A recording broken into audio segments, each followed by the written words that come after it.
pessoal, vamos para a nossa aula 29, revisando conteúdo, que são exercícios de vestibular sobre o capítulo 2. Tá? Espero que vocês tenham feito os exercícios de vestibular. Tá? Nessa ficha, nós vamos ver a ficha 1, que eu estou colocando ela aí agora para vocês, a ficha resumo, do que ela se trata.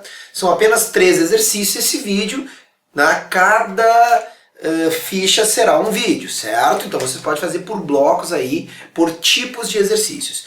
Nós vamos começar então com a questão número 1. Diz assim: dois amigos, Carlos e Francisco, estão em seus carros parados num semáforo, um ao lado do outro.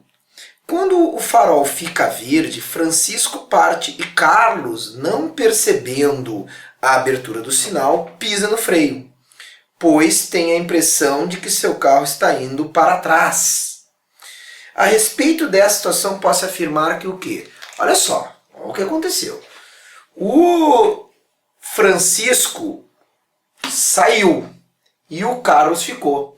O Francisco estava tão concentrado no carro do Carlos, o Carlos estava tão concentrado no carro do Francisco que ele teve uma impressão, quando o Francisco saiu, que ele estava indo para trás. É uma impressão, não estava em relação ao solo, ou será que estava indo para trás? Aí é que tá. Se eu tiver essa impressão, é bem interessante, porque o nosso cérebro nos prega uma peça. Quer ver? Olha só. A sensação que Carlos teve decorreu do fato de ter tomado o carro de Francisco como referencial. Verdadeiro ou falso? Verdadeiro. Se o Carlos está concentrado naquele carro que começou a andar para frente, se ele toma ele como referencial, bom, se ele tomou como referencial o carro do Francisco sendo referencial, ele estará em repouso, o carro do Francisco, portanto o carro do Carlos deve ter ido para trás. Isso foi o engano do cérebro dele.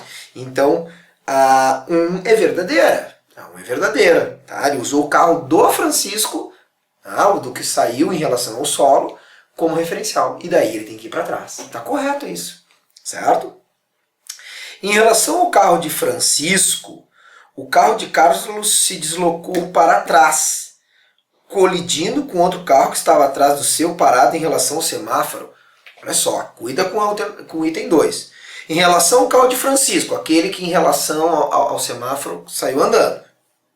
O carro de Carlos se deslocou para trás. Se eu botar o referencial no carro de Francisco, o de Carlos vai para trás. Como é que é essa história de botar o referencial? Quando eu ponho o referencial num determinado local, aquele local, esse referencial está imaginando referencial inercial, tá? Então, quando eu coloco o referencial no carro do Francisco, o que acontece? O carro do Carlos vai para trás. Então tá certo. Agora, indo para trás em relação a ele significa que ele vai colidir com um carro que estava em repouso? Não. Por quê? Porque o Carlos permaneceu em repouso em relação ao solo. Ele só está indo para trás em relação ao Francisco. Esse item ele começa certo, mas termina errado. Tá? Não tem nada a ver colidindo com o carro que estava parado atrás. 3. Em relação ao semáforo agora é outro referencial, semáforo.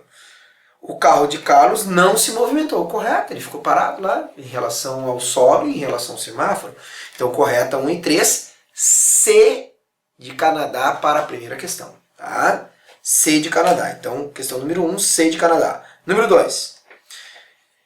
Heloísa, sentada na poltrona de um ônibus, afirma que o passageiro sentado à sua frente não se move, ou seja, está em repouso. Ao mesmo tempo, Abelardo está olha os nomes, Abelardo está à margem da rodovia e vê um ônibus passar e afirma que o referido passageiro está em movimento. Então, Abelardo está lá do lado de fora, tá? E afirma que o mesmo passageiro está em movimento. Vamos ver. De acordo com os conceitos de movimento e repouso usados na mecânica, de que maneira devemos interpretar as afirmações de Heloísa e Abelardo para dizer que ambas estão corretas? Como é que eu posso interpretar para dizer que ambas estão corretas? Lembra que não existe referencial privilegiado. Eu posso escolher qualquer referencial. Portanto, a pessoa está em repouso ou a pessoa está em movimento? Depende. Em relação a Heloísa, está correto, a pessoa está em repouso, porque a pessoa que está na frente da Heloísa, ela não muda a sua distância, não se desloca, então ela está em repouso. Agora, o Abelardo que está lá do lado de fora, ele olha o ônibus e olha o passageiro se movimentando em relação a ele.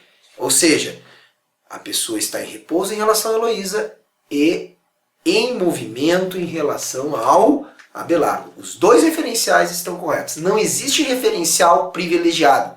Qualquer referencial eu posso analisar repouso e movimento. Então, resposta é essa, tá? Depende do referencial que pode estar em repouso e em movimento. Esse é o número 2. Número 3.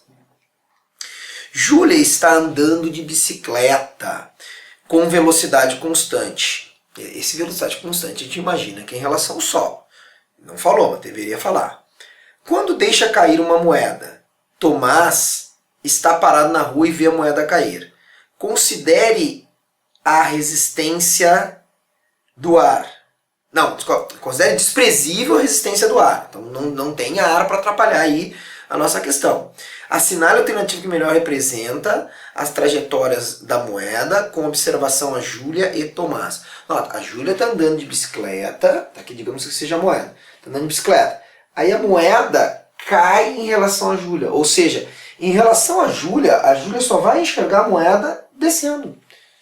Então, para a Júlia, na questão número 3, para a Júlia a moeda simplesmente desce. Tá? Ela cai. Porque em relação a Júlia, a moeda não tinha movimento na horizontal. Em relação a Júlia, a moeda só vai ter movimento vertical. Então, que trajetória é para a Júlia? Retilínea. Agora, o Tomás, quando olhar a moeda, vai simultaneamente enxergar a moeda caindo e a moeda indo para o lado. Então, para Tomás, a trajetória será um arco de parábola. Então, Júlia vê uma reta vertical, tá? Um segmento de reta, e Tomás verá um arco de parábola, o que nos dá a alternativa correta C de Canadá, tá? Tá beleza? Aquele abraço!